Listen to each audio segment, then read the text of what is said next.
I'm gonna spend the whole day in Cuenca now. Currently walking to the city center. And this is what the average street looks like. All the buildings have a lot of character, but they're also very old and many are falling apart. I just got to Parque Calderón, which is this central square, and I'm very impressed by this church.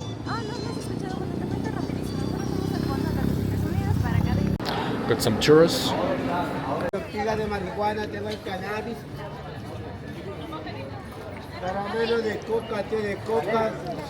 This is still the cathedral behind me, and then there's this little flower market and also the monastery.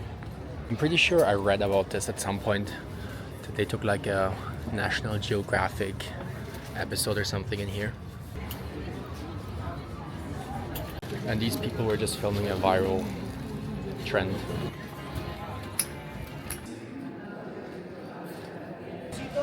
I'm gonna head back to the entrance of the cathedral now to go in and up and also find something else to eat at all of these small shops. These hats here are called Panama hats, but they're actually from Ecuador. So they're filming again.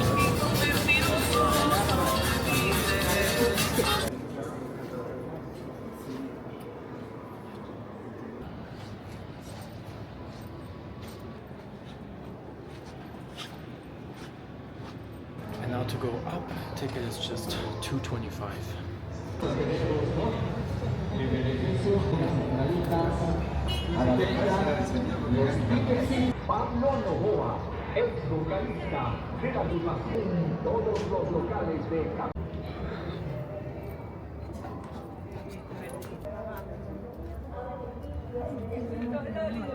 Cuenca has so much colonial history, and you can see that in all of the churches all over the city. Just from up here, I can count 1, 2, 3, 4, 5, 6, 7, and another like 5 over there. This cathedral was built between 1885 and 1967, so it took almost 80 years by a German architect. It was actually never finished because it's missing the top of the towers. It was supposed to look like this, but this is right now.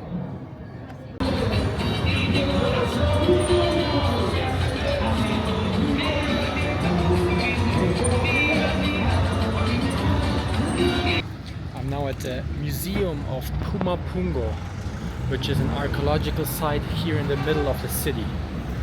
Turns out the entry to the museum and the park are completely free. This is all pottery from the Kañaris culture, which is the same one which occupied the site we were at yesterday at Ingapirka.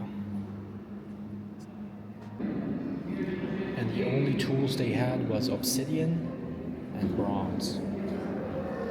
I'm now outside in the park, and from what I can see, it is all just regular stone walls like this. There's nothing monumental here. Sí. ¿De dónde la trajo usted? ¿De los Estados Unidos? De Alemania. Sí, Alemania. But additionally, they also have a botanical garden when you go down the hill here.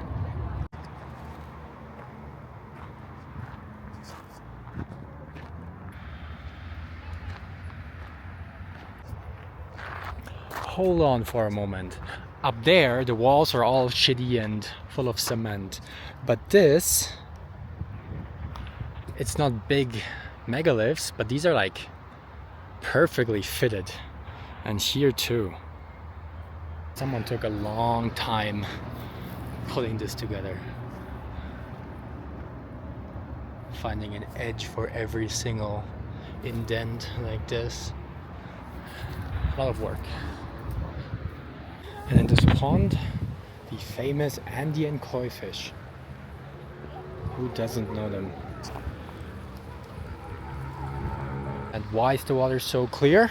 Because they have a huge wetland filter, as every pond should have. If I lived here, I would be in this place all the time. There's some aviaries here, and there's 2 eagles. And another one here.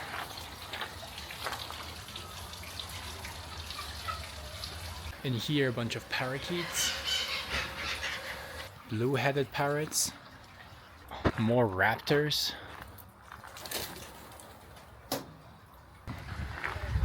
blue macaws. This is some type of caracara. A bunch of Amazonian parrots and more macaws. It's 4 p.m. now, and I think I'm gonna walk all the way here, which is a nice viewing platform called El Turi Mirador.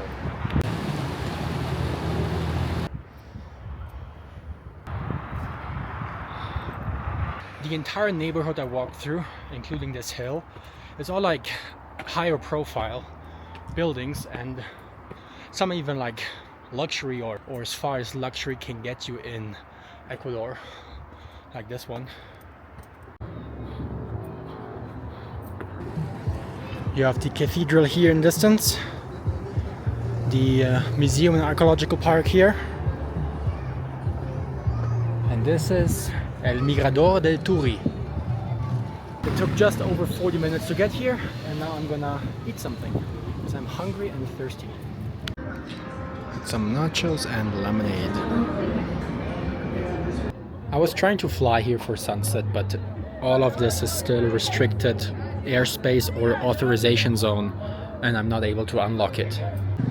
I don't want to say it was a waste of time to come here, but I'm not impressed by Cuenca, and especially this Mirador over here.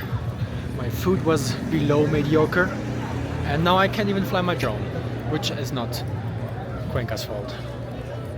I decided I don't care enough for it to get dark, so I'm just gonna head back. Tomorrow I'm getting up at 6 in the morning to take the minibus at 7 to Guayaquil, and then I'm flying to the Galapagos Islands. I'm here a little bit earlier than anticipated, but now I'm heading to Guayaquil with one of these microbuses. The cost is $12, and it's gonna take maybe 3.5 hours.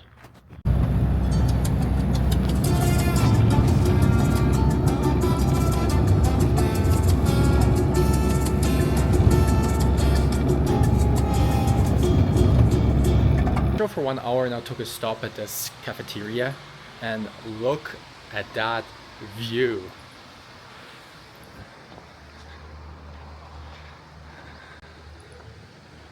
We're literally above the clouds from down there.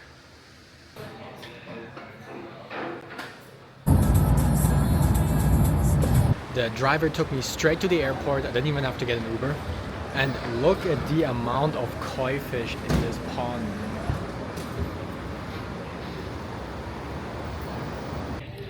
That was such a beautiful bus ride, because you go through the entire Andes, and then suddenly everything opens up and you have these clouds as far as your eyes can see, and then you drive through the clouds and suddenly the climate changes like this, from Andes to tropical rainforest. And then once you're at the bottom of the mountains, there's just cacao and fruit farms everywhere. I had to get out of security again to buy the TCT card, which you need to enter the Galapagos Islands. It costs $20. To the Galapagos.